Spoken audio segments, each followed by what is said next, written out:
TorahBox.com pour la diffusion du judaïsme francophone vous retransmet un enseignement du Rav Yosef Ben Tata. Bonne écoute et bon limoud.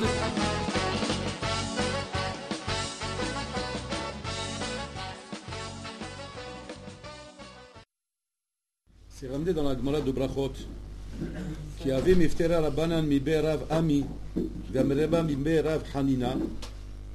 C'est remarqué là-bas que quand ils se séparaient, les Chachamim, après plusieurs années d'études, leur coutume était comme ça. On se met dans le contexte. Les Chachamim à l'époque, c'était pas comme aujourd'hui où il y a des yeshivot, et on s'inscrit dans une yeshiva, c'était pas comme ça que ça marchait à l'époque. À l'époque, quelqu'un qui voulait étudier était gaulé. Il y a gaulé les Makom Torah. Il s'exilait. Il partait là où il y avait une chaboura, là où il y avait un rav, un roche chaboura, et une chaboura autour de lui, et des talmidim autour de lui. Et chacun il cherchait le chacham, le rav qui pouvait convenir. Il s'attachait à cette chaboura. Il s'asseyait avec ce rav là-bas. Il s'asseyait là-bas, bien sûr, des années. Il y avait la phase d'étude du Bachour quand il était Bachour. Il y avait la phase d'étude qui était encore plus chachouva, c'était la phase d'étude d'une fois marié. Une fois marié, il demandait le réchout à sa femme. Il partait pendant 5 ans, 6 ans, 7 ans, 10 ans, séparés totalement de leur femme. Et la femme attendait. Elle attendait calmement là où elle était, jusqu'à qu'il revenait. Donc il partait pour un certain nombre d'années comme ça. Il s'asseyait dans un endroit, dans les montagnes de Sfat, dans les montagnes de Méron, dans les cavernes de je ne sais pas où. Ils s'enfermaient là-bas pendant des années. Ils étudiaient la Torah. Après qu'ils arrêtaient cette période-là, les Chachamim se séparaient. Ils se disaient au revoir, chacun retrouvait sa famille, et chacun reprenait un autre seder, un autre kivoun. Chacun attendait la prochaine possibilité de pouvoir s'exiler encore dans un autre endroit. Et là-bas, la Gemara de Brachot s'arrête sur la manière comment les Chachamim, lorsqu'ils se séparaient, lorsque cette raboula se séparait, et que chacun reprenait sa place, retournait dans sa famille, quelle bénédiction ils se faisaient l'un à l'autre. La Gemara ramène là-bas que la bénédiction qui se faisait l'un à l'autre, c'était Olamcha tire bechayecha. Que ton monde, tu puisses voir dans ta vie. Tu puisses voir dans ta vie ton monde. Olamcha tire bechayecha. C'est la bracha qu'ils faisaient lorsqu'ils se séparaient, les Chachamim. Il va falloir qu'on comprenne ma pshat la bracha azot. Quel est le sens de cette bracha et qu'est-ce qu'il y a à l'intérieur de cette bracha. Pour comprendre ce que signifie cette bracha, d'abord les mots, qu'est-ce qu'ils veulent dire déjà. Olamcha, tiye bechayecha, ton monde tu verras dans ta vie. Les traductions des mots on la comprend, mais qu'est-ce que veulent dire ces mots-là? C'est quoi Olamcha? Alors on va amener l'histoire de Rabbi Yossi ben Khalafta. Rabbi Yossi ben Khalafta est ramené dans la Gemara. Il vivait d'une pauvreté qui était une pauvreté incroyable. Une pauvreté incroyable. Et c'est marqué qu'une fois, il a vu que Bémet qu'il n'avait même plus de quoi faire Shabbat, de quoi mettre à sa table, quoi que ce soit, même un bout de pain, Bichlal. Il s'est mis à prier très très fort dans les sadot, il est parti dans le champ, il s'est mis à prier très très fort. Et là, il y a eu un ess incroyable. Ouais. Un pied de table en or est tombé du ciel. On ça ramène la Gemara. Il a pris ce pied-là en or pour dire qu'ils étaient habitués à des nissim. Un autre, il aurait vu ça à notre époque, la bouteille tombe dans les pommes.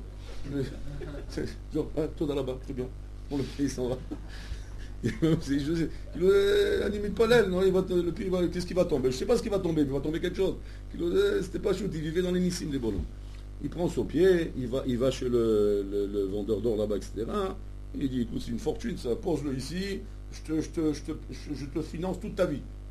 Toute ta vie, là, je te finance, rien que pour ça ici. Et il lui a donné déjà un acompte. Avec cet acompte, il est parti, il a fait une belle séouda, il a acheté tout ce qu'il fallait, il a fait une grande surprise à sa femme. Sa femme, elle voit la table de Shabbat comme ça, une table de Shlomo Meller. Elle lui dit, Minaïn kolze, Minaïn, d'où ça vient tout ça? D'où ça vient tout ça?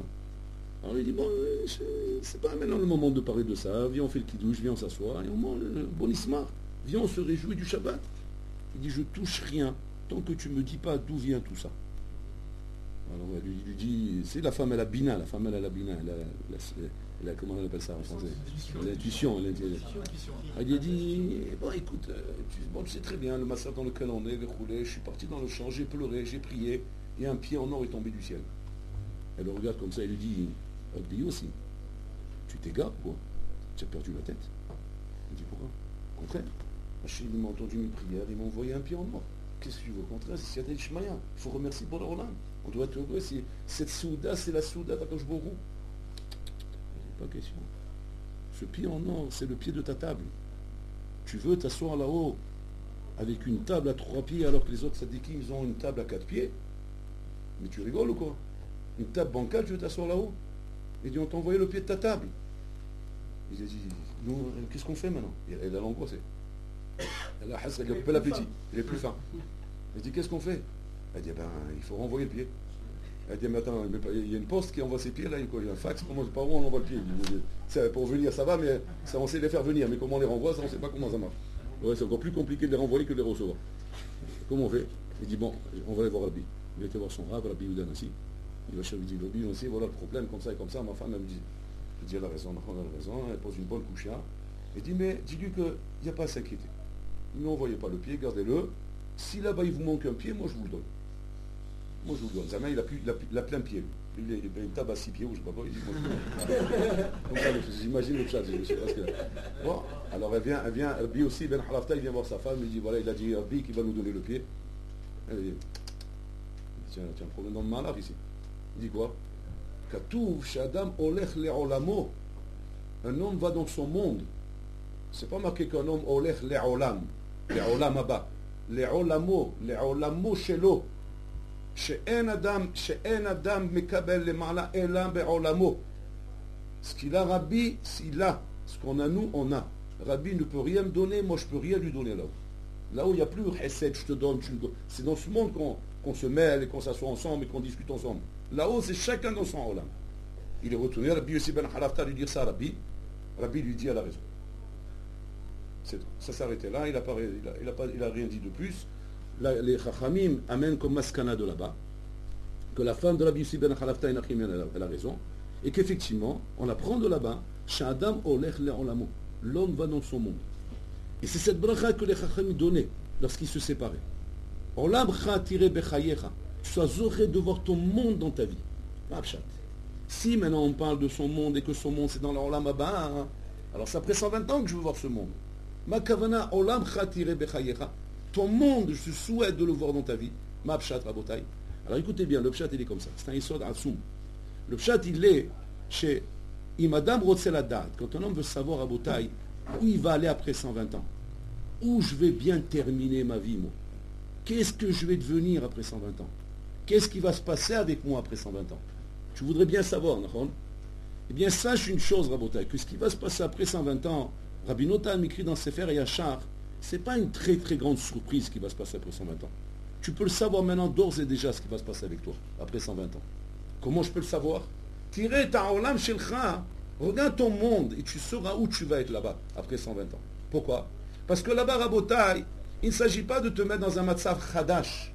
On te mettra dans ton monde, le monde que tu as conçu ici. Il n'y aura pas quelque chose d'autre là-haut. Il y aura un autre décor.